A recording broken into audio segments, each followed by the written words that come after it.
Certo dia, um estudante de administração de Wharton, uma das principais faculdades dos Estados Unidos, entrou na sala de um de seus professores para oferecer a ele uma porcentagem da empresa que estava criando em troca de investimento financeiro. Após ouvir atentamente o que seu aluno tinha a dizer, o professor concluiu com certa facilidade que aquela empresa estava fadada ao fracasso e recusou investir. 5 anos depois, a Warby Parker foi considerada a empresa mais inovadora do mundo, superando gigantes como Nike, Apple e Google.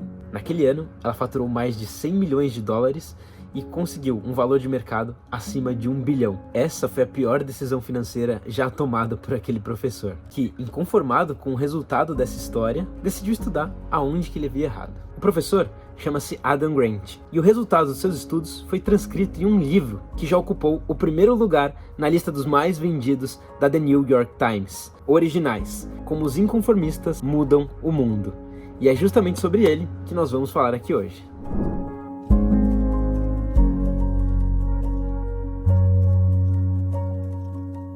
Se você se interessa por esse tipo de conteúdo, não se esqueça de se inscrever no canal, ativar o sininho, deixar o seu like e comentário para me ajudar a divulgar esse tipo de conteúdo para muito mais pessoas. Quando o jovem Neil Blumenthal, de 20 e poucos anos, com uma energia calma e tranquila, entrou na sala de Adam, na Universidade da Pensilvânia, em 2009, para contar sobre a sua ideia de criar uma empresa de venda de óculos online, o professor, assim como tantos outros céticos, disse que achava interessante a ideia, mas não conseguia imaginar as pessoas comprando óculos pela internet. Elas precisam provar antes. Se fosse uma boa ideia, alguém já teria feito antes. Era isso o que o jovem ouvia, incansavelmente, sempre que apresentava a sua ideia para pessoas mais experientes. Adam sabia que seria necessário muito esforço para Neil conquistar os consumidores que não estavam acostumados com esse tipo de produto, e quando ficou sabendo da forma como os 4 fundadores pretendiam trabalhar nessa startup, Grant teve a certeza de que esse negócio jamais daria certo. E ele elencou as 3 principais razões que o levaram a essa decisão. Em primeiro lugar, os 4 ainda eram estudantes universitários e não estavam dispostos a largar a faculdade para focar 100% no projeto que estavam desenvolvendo. Segundo Neil, eles ainda não tinham certeza se a ideia era suficientemente boa ou se de fato daria certo, e por isso mantinham um plano B e continuavam trabalhando na startup apenas nos horários livres. Em segundo lugar, além da faculdade, todos eles estavam estagiando em alguma outra empresa, como consultorias ou fundos de capital de risco, e eles estavam, portanto, com a atenção dividida, e isso fazia com que o tempo para a tomada de decisão se estendesse consideravelmente. Por exemplo, eles levaram 6 meses apenas para definir o nome da empresa, e até aquele momento eles nem tinham conseguido colocar o site da empresa no ar. Por fim, a terceira e última razão veio após Adam se lembrar que eles estavam no último ano de graduação, e que em breve todos eles estariam formados, o que levou a pensar que talvez, dali a algum tempo, eles conseguiriam de fato focar 100% no projeto. Neil, entretanto, negou que isso aconteceria, dizendo que todos eles pretendiam, ainda assim, manter os seus planos B, e que todos já haviam aceitado ofertas de emprego integral em outras empresas após se formarem na universidade. Bom, desse jeito, eles não têm a menor chance, pensou Adam. Quando comparava as escolhas desses 4 jovens da Warby Parker com os modelos de empreendedores de sucesso que ele tinha em sua própria cabeça, claramente eles não batiam. Neil não tinha a coragem necessária para entrar de cabeça naquele negócio, e isso fazia Adam questionar a sua convicção e comprometimento. Na sua visão, eles estavam destinados ao fracasso porque agiam com cautela, ao invés de apostar todas as suas fichas nesse novo negócio. Na verdade, o que Adam descobriu anos mais tarde, para sua própria infelicidade, é que essa foi justamente a razão do sucesso e do êxito daquela startup. Acontece que os 4 amigos, afundados em dívidas, utilizando óculos quebrados e inconformados com o alto custo para substituí-los em lojas físicas, se recusavam a desistir dessa ideia. Há alguns anos, algumas empresas conseguiram transformar o mercado de calçados, introduzindo a venda de produtos online, que antes não era nada comum, vencendo essa resistência da venda não física. Esses jovens acreditavam que eles podiam fazer a mesma coisa com o mercado de venda de óculos. A ideia do grupo era vender óculos que custavam $500 em lojas físicas a partir de $95 de forma online, doando um par de óculos para habitantes de países em desenvolvimento para cada venda feita no modo online dentro de sua plataforma. Uma decisão comprometida com o espírito de projetos sociais que Neil sempre defendeu. Enfim, em fevereiro de 2010, às 4 da manhã da noite anterior ao lançamento da startup, os 4 amigos conseguiram finalizar o site e colocar ele no ar. Esperavam vender entre 1 a 2 óculos por dia, mas não foi bem isso que aconteceu. Depois de serem chamados de Netflix dos óculos por uma das revistas mais influentes da época, eles passaram a ser extremamente conhecidos e conseguiram bater a meta estipulada para 1 ano em menos de 1 mês. A demanda pelo serviço que criaram foi tão grande que eles foram obrigados a deixar mais de 20 mil clientes numa fila de espera e demoraram mais de 9 meses para conseguir compor um estoque capaz de atender a toda essa multidão de pessoas. E foi assim que começou a história de uma das startups mais bem-sucedida da história dos Estados Unidos. A partir da ideia aparentemente impossível de 4 estudantes que não tinham nenhuma experiência com comércio eletrônico, tecnologia, varejo, moda ou vestuário. Adam Grant, então, impressionado com toda essa história, passou a estudar pessoas que ele chamou de originais, como Neil, pessoas que tomam a iniciativa de transformar a sua ideia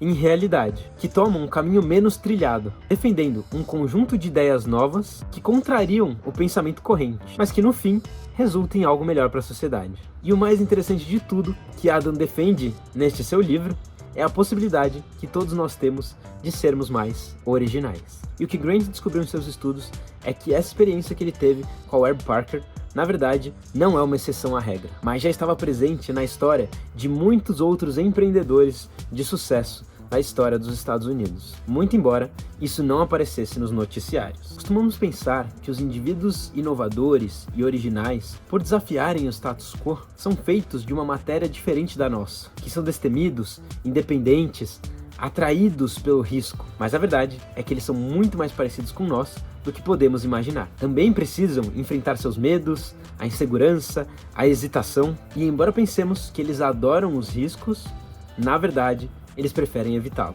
Um estudo realizado de 1994 a 2008, com mais de 5 mil norte-americanos empreendedores, de 20 a 50 anos de idade, demonstrou que aqueles que mergulhavam de cabeça em seus empreendimentos, que se demitiam de suas outras fontes de renda, que sentiam atração pelo risco e eram cheios de confiança, tinham 33% menos chance de sucesso do que aqueles mais avessos ao risco e inseguros, que mantinham seus empregos em paralelo enquanto tentavam começar a empreender. O que Adam aprendeu, ao contrário do que ele imaginava, é que se você for avesso aos riscos e tiver dúvidas do sucesso do seu negócio, é provável que o seu negócio seja construído de forma a tornar-se mais duradouro.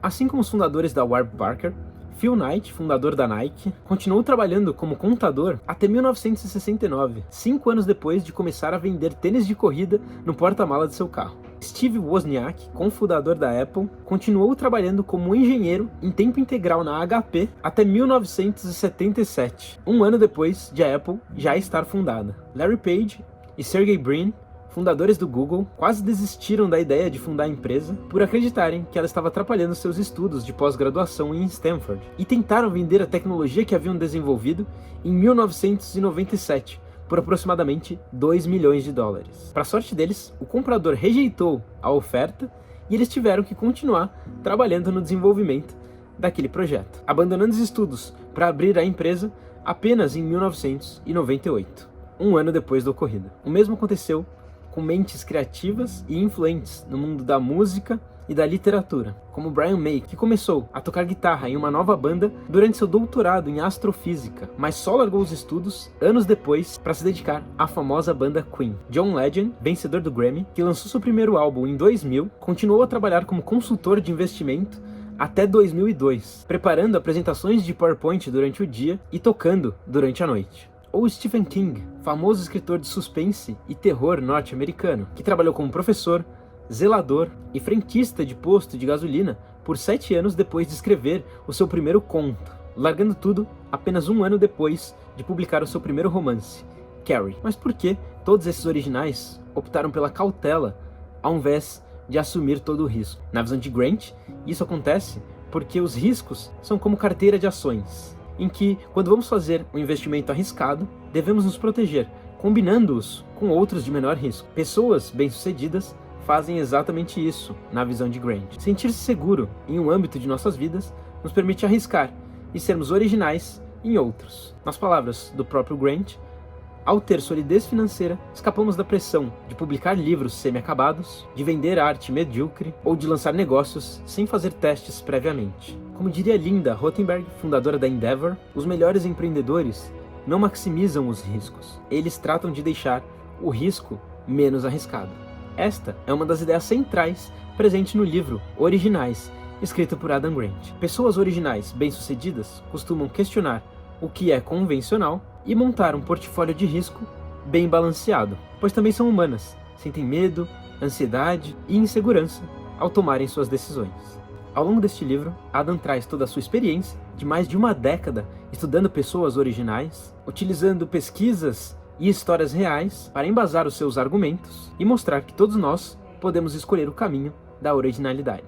A diferença é que as pessoas originais, apesar dos medos e das dúvidas, optam por partirem para a ação, sabendo que fracassar lhe geraria menos desgosto do que nem tentar.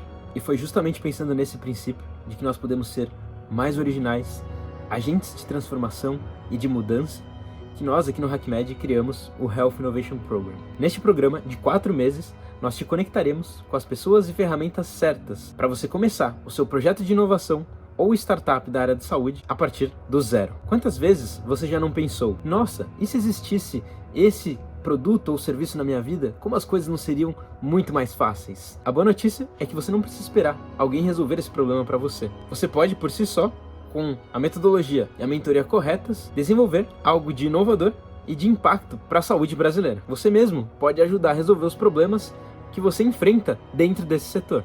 E se você nunca teve coragem para isso, como já nos mostrou Adam Grant, todos que começam com medo de dar o primeiro passo. Mas, como diria o próprio autor, a diferença dos originais bem-sucedidos para o resto do mundo é que, mesmo com medo, eles arregaçam as mangas e partem para a execução. Nós, do HackMed, estamos aqui justamente para te ajudar nessa jornada, a criar coragem para dar o primeiro passo. Vem com a gente e coloque a mão na massa para fazer acontecer. A gente se vê na primeira aula do Health Innovation Program de 2022, no dia 11 de agosto. Te espero lá.